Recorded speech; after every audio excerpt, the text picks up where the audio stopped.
28 mars 1999, toutes les équipes de football qui jouent dans le 93 écopent d'un carton rouge. Après des violences répétées sur les stades, les instances du football de la Seine-Saint-Denis décident de suspendre tous les matchs de district. Aussitôt, les médias débarquent en banlieue en quête de recettes pour endiguer le fléau. L'Olympique de Noisy-le-Sec est tout désigné pour délivrer l'ordonnance. Il est vrai que le club a réussi un pari étonnant, compter parmi les 50 meilleures équipes françaises et garder la proximité d'un club de quartier.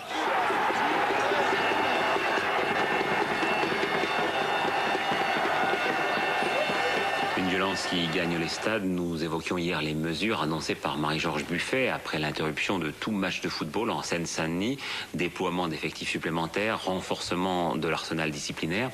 Voyons justement l'exemple de Noisy-le-Sec où depuis maintenant 10 ans, tout un travail de fond est réalisé pour éviter d'en arriver à de tels débordements. Ils sont eux-mêmes issus de la banlieue. Les 6 frères Sanjak, d'origine kabyle, dirigent le club de Noisy-le-Sec en Seine-Saint-Denis, dont l'équipe phare évolue en national, l'équivalent de la 3e division. Leur credo, impliquer dès le plus jeune âge les jeunes à la vie du club. Une politique menée auprès des quelques 500 licenciés, responsabilisation des jeunes, notamment au travers de stages d'arbitrage, diversité des activités, des ateliers de vidéo et de musique par exemple sont proposés. Enfin, recherche... Depuis une quinzaine d'années, vingtaine d'années, il y a eu beaucoup de clubs qui sont sortis des quartiers. Alors ils sont nés de quoi aussi ces clubs-là? Ils sont nés aussi de l'exclusion, puisque tous ces grands frères ont voulu monter des associations parce que dans les clubs traditionnels, les clubs des villes, les clubs municipaux, on n'a pas voulu d'eux, parce qu'ils étaient compliqués, parce qu'on ne voulait pas avoir trop de noirs, on ne voulait pas avoir trop d'arabes. Donc ces grands frères ont construit des clubs. Et aujourd'hui, le football, en fait, il est composé de 2 grands pôles, clubs traditionnels et les clubs dont l'Olympique fait partie, les clubs plutôt qui ont développé la notion de club citoyen et qui travaillent en fait en direction des jeunes, non pas pour en faire des compétiteurs absolument, mais pour construire avec eux un certain nombre de choses qui est plus près de la réussite en tant qu'être humain qu'en tant que sportif de haut niveau.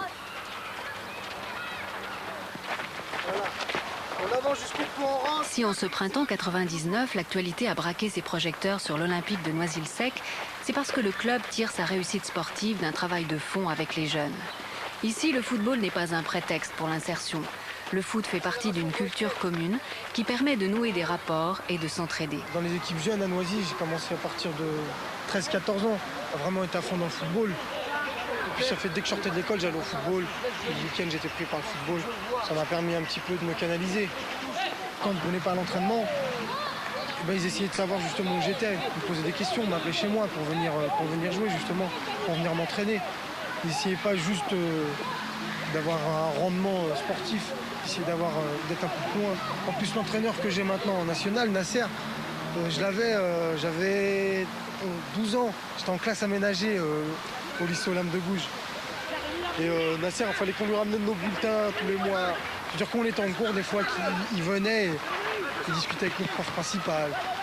Enfin, ça allait un peu plus loin. Et puis depuis Nasser, je ne l'ai pas quitté, quoi. Sinon, s'il n'y avait pas eu le football, je sais pas. Je sais pas où j'aurais fini. Je suis pas non plus quelqu'un qui fait un petit peu n'importe quoi. Mais j'aurais peut-être eu une situation un petit peu plus, un peu moins bonne. Que là, ça m'a permis de déjà jouer au football à un haut niveau. Déjà, c'est exceptionnel. Je suis très content pour ça. Et en plus de ça, je fais un boulot qui me plaît. J'enseigne ce qu'on m'a appris. Pourquoi voit-on émerger aujourd'hui ces clubs de banlieue à vocation sociale? Sans doute parce que les clubs traditionnels ont failli à leur mission. Ces clubs étaient l'émanation de groupes industriels ou de patronages catholiques, laïques, de mouvements politiques et avaient véritablement dans leur mission cette vocation de formation. Et puis ils se sont transformés en clubs purement compétitifs, gérés par des professionnels, renonçant au bénévolat, embauchant des spécialistes de la communication et du marketing et laissant dans l'ombre l'arrière-plan social et local qui était leur terreau.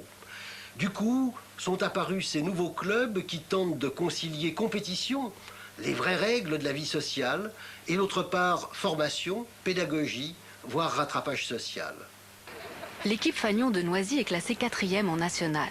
Pour accéder en 2e division, il faut être dans les 3 premiers. Il ne reste plus que 4 matchs avant la fin du championnat. Plus aucun faux pas n'est permis. Pour le club, l'enjeu est énorme. C'est sortir du marasme économique dans lequel il se débat depuis des années, sans sponsor et sans appui de la municipalité. Mais la partie s'annonce difficile. 3 autres clubs, et pas des moindres, le Racing, Valenciennes et Ajaccio, prétendent à cette 3e place. Et Ronaldo, il est là. Lombardo. C'est vrai, t'as signé dans la zone, mon frère. Noisy-le-Sec, ça va au-delà du maillot. C'est pas que Noisy-le-Sec, la ville. C'est beaucoup de choses autour. On va au-delà du football. C'est comme la politique que suit le club. Il va au-delà du football. On se contente pas juste de jouer au ballon. On a une image.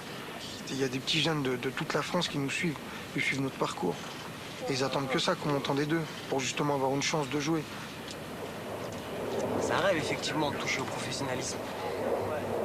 Mais nous, pour l'instant, on n'y est pas, donc c'est vrai qu'on y pense beaucoup, mais je dirais que c'est... Je sais pas. Tout change, je sais pas moi, financièrement, tout va changer. Ça change, après c'est un métier quoi. Là c'est carrément un métier. On fera que ça.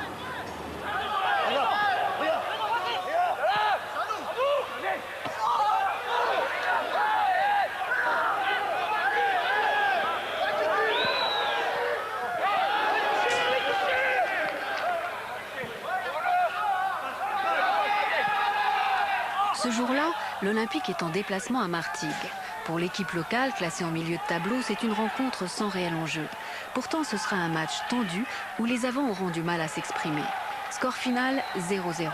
Un nul qui écorche un peu le rêve, mais qui n'arrête pas l'aventure. Et c'est vrai qu'un club comme Noisy-le-Sec qui monte en seconde division, on peut considérer ça comme un séisme, à la fois sportive, puis un club de banlieue typique, atypique, qui pénétrerait la grande famille du football professionnel pour y porter ce qu'il a à y porter, c'est-à-dire les valeurs de la banlieue, les valeurs positives des quartiers, pour y porter la parole aussi de toute une catégorie de personnes. C'est très important, c'est pas lié uniquement au football. Derrière l'espoir de la montée en D2 se profile un rêve, devenir le club résident du Stade de France.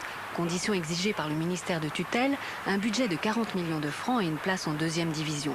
L'Olympique de Noisy-le-Sec deviendrait alors banlieue 93. Vous rêvez de jouer ici, sur cette pelouse-là, le club de Noisy-le-Sec, c'est un rêve sérieux? Bien sûr, tout à fait sérieux. Vous savez, on a gravi 11 échelons du football français, ce qui est unique en France. Aujourd'hui, nous sommes en position d'accéder en seconde division, donc d'être professionnels. Et à partir du moment où on a construit un stade mythique aujourd'hui avec l'histoire de la Coupe du Monde et cette victoire. Chez vous ici, dans le 93. Voilà, on est dans le 93. Nos élus ont dit qu'il fallait un club populaire qui soit à l'image de son environnement. Et quand j'ai entendu cette annonce, j'ai dit tiens, il s'adresse à nous. Ouais. Et c'est vrai que là-dessus, on a beaucoup travaillé. On est les seuls aujourd'hui à avoir déposé un dossier sérieux, formalisé, qui a en son sein 50% aussi d'action en direction des jeunes. Et c'est vrai, de venir au Stade de France, ce serait vraiment un espoir pour les gens qui habitent dans ce quartier. En attendant de voir jouer Noisy en Coupe d'Europe, vous y croyez? Bien sûr, j'y crois. Bien sûr.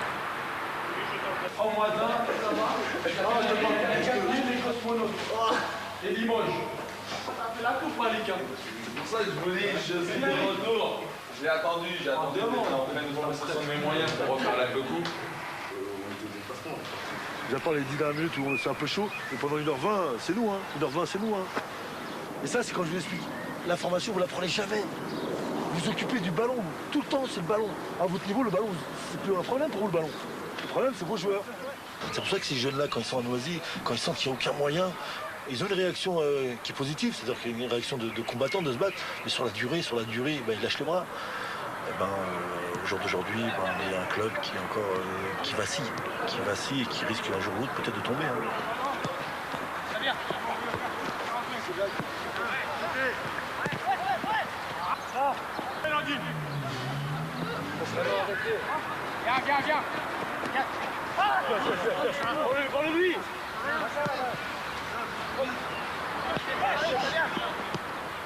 Mais quand les clubs de première division demandent beaucoup plus d'argent pour devenir compétitifs avec les clubs européens, mais ça traîne derrière tout le football français, c'est-à-dire qu'on se retrouve de la promotion de première division de district à avoir des joueurs qui sont payés sous la table. Après, plus on monte, et ben plus les salaires augmentent, et nous on arrive en national par exemple à avoir des joueurs qui touchent plus ou moins entre 40 et 80 000 francs par mois. Il y a des joueurs aujourd'hui qui touchent cette somme-là. Je me demande si on ne marche pas sur la tête. Et entre un club comme Noisy le Sec, par exemple, qui a un budget de 3,5 millions, face à des clubs qui ont 20, 30, 40 millions de francs de budget, où est l'équité sportive? Le football est partout à travers le monde un champ d'affrontement social. Dans à peu près toutes les grandes métropoles, il existe deux grandes équipes qui reflètent chacune un univers social distinct. D'un côté, une équipe aristocratique, riche, aux jeux léchés. De l'autre, une équipe plus populaire, qui a plus de difficultés à réussir et dont les joueurs mouillent davantage le maillot. Se rejoue donc sur le terrain non seulement une rivalité sportive, mais aussi une rivalité sociale. Et très souvent, chez les plus pauvres, il y a le sentiment que les dés sont pipés, que la partie est truquée, que le sort ne leur sourira jamais, ce qu'expriment les supporters italiens de ces équipes les plus défavorisées à travers un proverbe qui est hautement significatif. Il pleut toujours là où c'est déjà mouillé. Ça, c'est la même phrase que Hakim la semaine dernière. Enfin, Martin, c'est la même. C'est la même. Là, ballon là-bas, ballon à toi, ça. Il y en a là, t'es où toi? T'es là-bas.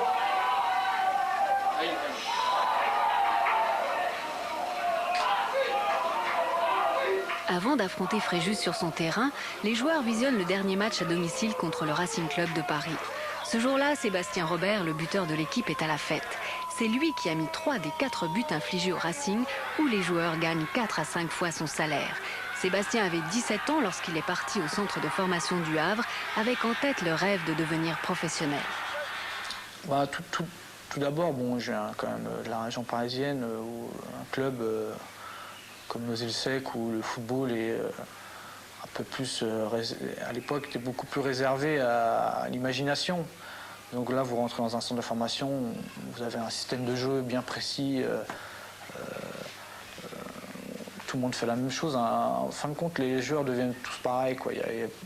On voit très bien à haut niveau, à part quelques joueurs, mais le reste, c'est toujours pareil, quoi. L'efficacité prime, quoi. Même si tu sais le faire, tu le fais pas, tu fais ce qu'on te demande. Quand vous n'êtes pas encore arrivé, vous n'avez pas intérêt à prendre la parole, à dire ce que vous pensez, quoi. Ce qu'il faut savoir, c'est que le plus dur, c'est d'arriver pro, quoi. Vous en bavez plus quand vous êtes dans les centres de formation que quand après vous avez signé votre premier contrat, quoi. Mais c'est pas là que ça a foiré. Je dirais que c'est que on y va trop tôt, quoi. Je suis parti trop tôt, je pense. En fin de compte, il vaut mieux se faire repérer à l'âge de 20, 21 ou même 22 ans par un club pro, signer tout de suite professionnel et rentrer dans un groupe, que rester dans un centre de formation quelques années et puis vous lasser du football, en fin de compte. Nous, à Noisy, quand on était en contact avec des clubs professionnels pour nos jeunes, nous, on souhaitait effectivement que ce jeune parte. Mais ce qu'on demandait au club, c'est là où il allait être installé, savoir si effectivement il allait suivre une formation scolaire qui soit égale à celle qu'il avait, comment on allait régler les problèmes de transport entre la nouvelle ville et sa ville natale. Donc on s'occupait de tout ça. Et c'est vrai que ça emmerde un peu les clubs, ça, quand vous avez des clubs comme nous qui, on est assez pointilleux là-dessus, rencontrer les profs, même discuter, parler avec l'entraîneur assez souvent, et en fait l'accompagner dans cette aventure. Et ça, c'est vrai que ça les énerve un peu, ça les emmerde. C'est pour ça qu'on a très peu de contact avec les clubs. Parce qu'ils savent très bien que nous, on sera assez pointilleux si un jour un jeune les intéresse. Cette année, on a perdu Ibrahima Sonko, qui était à Saint-Étienne. On n'a pas eu de contact avec le club.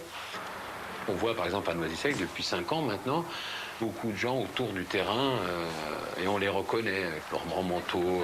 Eux, ils sont là, c'est les vrais chacals. Quand ils voient des bons joueurs, ils vont directement dans la famille, ils leur offrent un poste de télévision, une machine à coudre, ils leur payent, je sais pas moi, leur loyer, ils leur filent 50 000 francs, un canapé. Et ce sont ce qu'on appelle des vrais rabatteurs au sens propre du terme. Mais c'est vachement dangereux parce que, sur 500 joueurs qui sont dans des centres de formation, à peine 3% ou 4% arrivent à atteindre le niveau professionnel et à vivre de ça.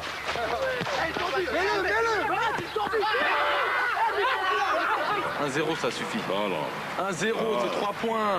Non, mais après, on va défendre comme des oufs. C'est pas grave, on est costaud. Nous, quand on mène au score, pour nous mettre un but, faut être... Non, Hakim. 3. On lâche rien, on est des pitbulls derrière. 3. 3, tu veux? C'est trop gourmand, nounours. C'est vrai que 1-0, Ajaccio perd 1-0 et on... ça y est, après, c'est bon, non? on y est dans le wagon. On est dans le wagon, mon grand. Non? Mais comme ça, t'as haché, pourquoi tu veux qu'on gagne 3-0, toi? T'as envie de faire et 1, et 2, et 3 0. Hein? Tu crois encore au mondial ou quoi?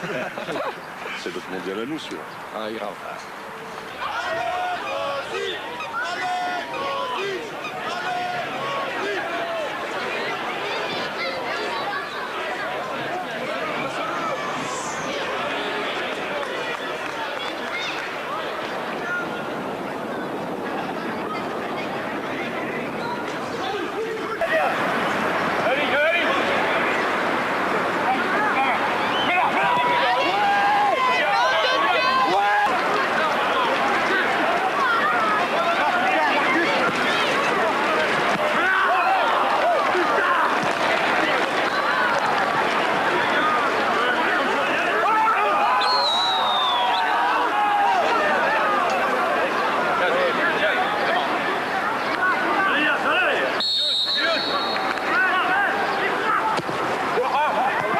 Noisy 1, Fréjus 0.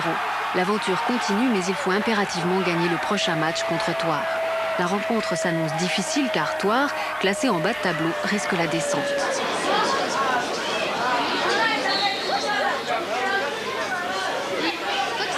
Aujourd'hui, au lendemain de la finale de la Coupe du Monde, tous les grands journaux ont écrit des éditos autour de l'équipe de France multiculturelle, la Fédération française de football, pas un message, pas un truc.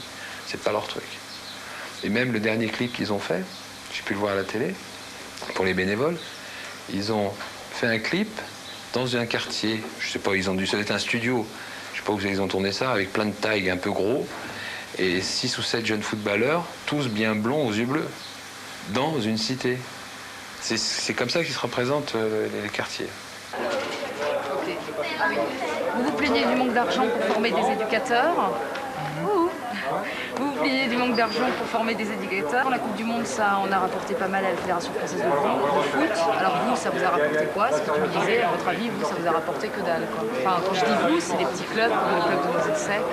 Non, mais je crois que cet argent, on le redonne à ceux qui en ont déjà. C'est dommage. Ne pas oublier le micro, là, tout le temps. Au moment crucial où se joue la montée en D2 et la conquête du Stade de France, les dirigeants de Noisy décident de frapper un grand coup. Profitant de la médiatisation du club, ils publient « Dribbler la fatalité », un état des lieux très critique de l'univers du football, vampirisé par l'argent et la loi du marché. Ils dénoncent l'incapacité des instances du football à répondre aux enjeux sociaux qu'affrontent les clubs de banlieue qui, faute de moyens, commencent à perdre pied.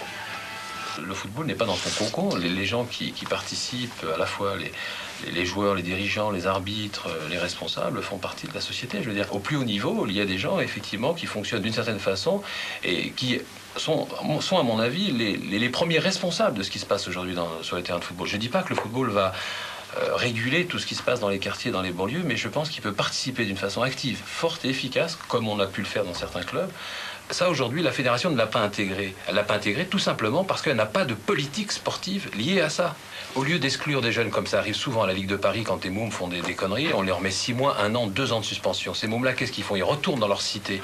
Mais ils ne vont pas retourner dans les cités pour s'amuser. Ils reviennent après le dimanche dans les matchs, foutent la merde. Parce que si eux ne jouent pas, les autres ne vont pas jouer non plus. Donc, il y a déjà une partie de la réponse déjà sur les problèmes qui se passent aujourd'hui. Si, au contraire, la Ligue mettait en place, ou les fédérations mettaient en place des sanctions de substitution, c'est-à-dire dire au môme, voilà, t'as pris 6 mois, mais si tu fais un stage d'arbitre, tu pourras revenir au bout de 3 mois quand tu auras ton stage d'arbitre. À la fois, le môme se forme, etc., devient arbitre, et il devient porteur de la loi, et quelque part, ça marche.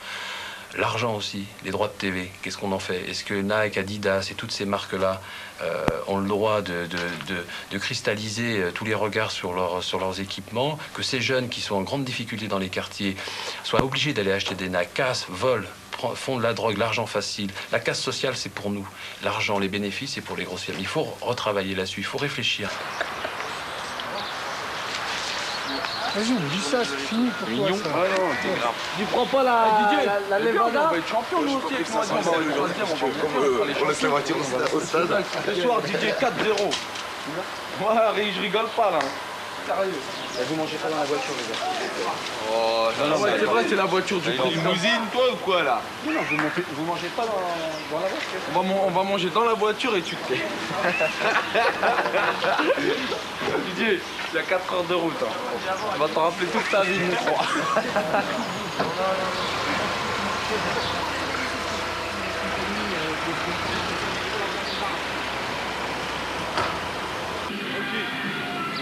Tu vas tomber au départ.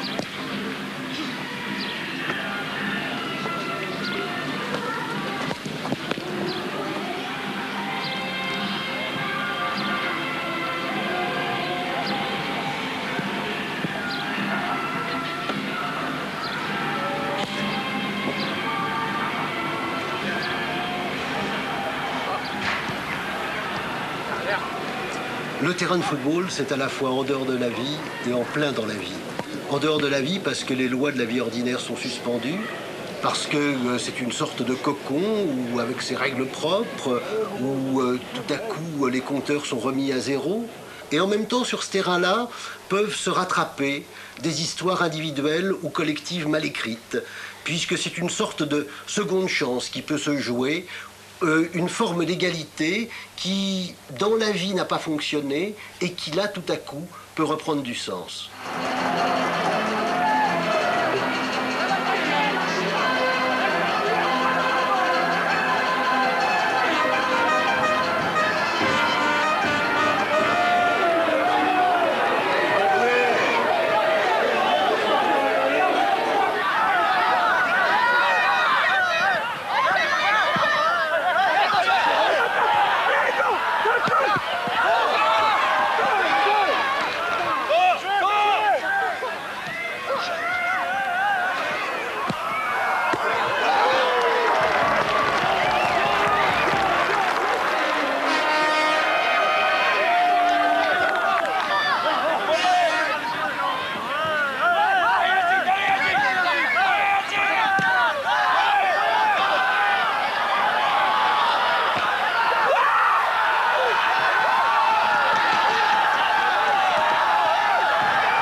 Malgré les assauts répétés sur le but de Thouars, la partie se finira par un match nul.